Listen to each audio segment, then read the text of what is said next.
Pemuda ini selalu tampil bersahaja, tenang, dan berperilaku memikat. Selalu berpikir jernih setiap menghadapi masalah yang paling rumit sekalipun. Tak mudah terpengaruh dengan provokasi apapun yang terjadi di sekitarnya. Dia sanggup mempertaruhkan segalanya, bahkan nyawanya, demi kebenaran, kebersamaan, dan persatuan umat, serta kepentingan agamanya. Pribadi luhur yang ditanamkan oleh keluarga paling mulia inilah yang kelak akan mengantarkan kaum muslimin mencapai kejayaannya. Salam Fatimah radhiyallahu anha. Kelahiran yang tidak hanya membanggakan kedua orang tuanya, tapi benar-benar membawa kehangatan dan kebahagiaan tak terkira di hati sang kakek Muhammad Rasulullah Sallallahu Alaihi Wasallam. Sambutan Rasulullah Sallallahu Alaihi Wasallam terhadap kelahiran cucunya bahkan menjadi catatan tersendiri dalam sejarah Islam. Rasulullah SAW datang kepada Ali bin Abi Thalib begitu mendengar bahwa Hasan dilahirkan. Kemudian Rasulullah SAW bertanya kepada Ali, sang ayah, kau beri nama siapa anakmu ini? Ali bin Abi Thalib radhiyallahu anhu, dan ini menunjukkan seorang Ali bin Abi Thalib. Dia mengatakan, aku beri dia nama Harb. Harb dalam bahasa Arab artinya perang. Jadi Ali bin Abi Thalib sebagai seorang pahlawan, seorang panglima di medan pertempuran, dia ingin nampaknya ada anaknya yang menuruni sifat menjadi seorang yang ahli di medan pertempuran. Diberilah nama perang. Rasulullah SAW menolak. Nabi mengatakan tidak. Anakku yang ini namanya adalah Al-Hasan. Hasan artinya baik. Ada doa-doa yang diajarkan oleh Rasulullah SAW, dan itu juga baik kita baca doa itu kapan pun, bukan hanya waktu bayi, bahkan untuk anak-anak kita, bahkan untuk kita dan keluarga kita. Rasulullah SAW pernah, nanti ketika Husain sudah lahir, artinya berarti sudah setahun berikutnya, berarti Hasan sudah mulai tumbuh, Rasulullah SAW berdoa dengan doa beliau, U'idukuma bikalimatillahi tammah min kulli syaitanin wahamah wa min kulli ainin lamah. Artinya adalah aku memohonkan perlindungan untuk kalian berdua dengan kalimat-kalimat Allah yang sempurna dari segala macam gangguan setan, dari binatang yang bisa membahayakan, dan dari mata yang bisa merusak. Tiga hal yang dimintai perlindungan ini buat kita sangat manfaat hari ini. Itulah kita ambil umpamanya, tidak usah setan, tidak usah mata, kita bicara binatang saja. Hari ini bahkan nyamuk bisa membunuh orang hari ini. Maka dari itu ini doa yang sangat bermanfaat, dan Rasul mengatakan, aku berdoa begini bagi Hasan dan Husain karena dulu ayah kami Ibrahim, Nabiullah Ibrahim alaihissalam juga membaca doa ini untuk kedua putranya, yaitu Ismail dan Ishak. Sebagai cucu pertama Rasulullah Sallallahu Alaihi Wasallam, Hasan tumbuh dan berkembang dengan nilai-nilai agama yang luhur. Tak pernah tercemar oleh kepentingan dunia.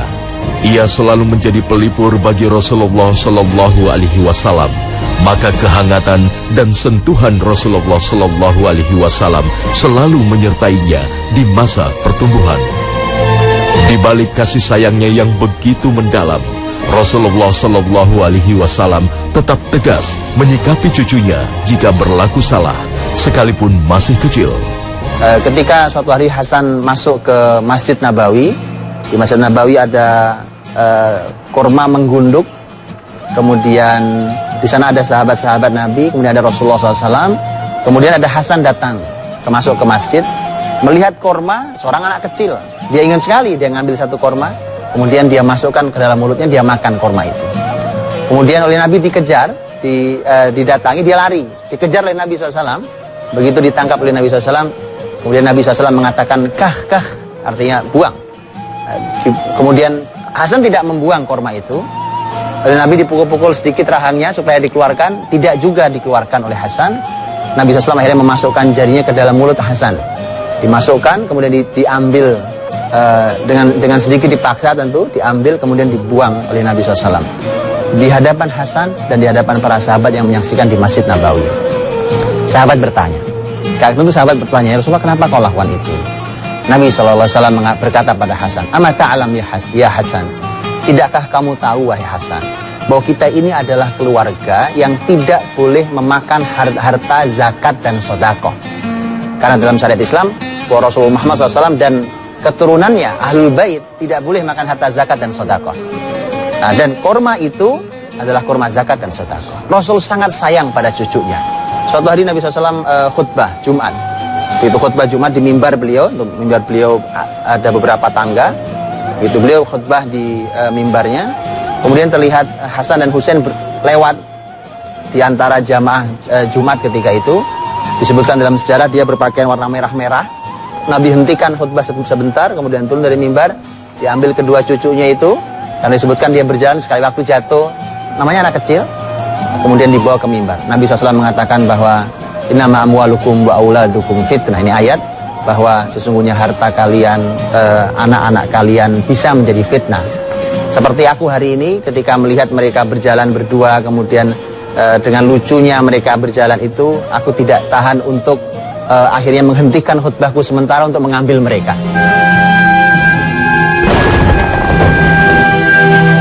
Kebersamaan Hasan bin Ali dengan kakeknya Rasulullah Shallallahu Alaihi Wasallam tak berlangsung lama.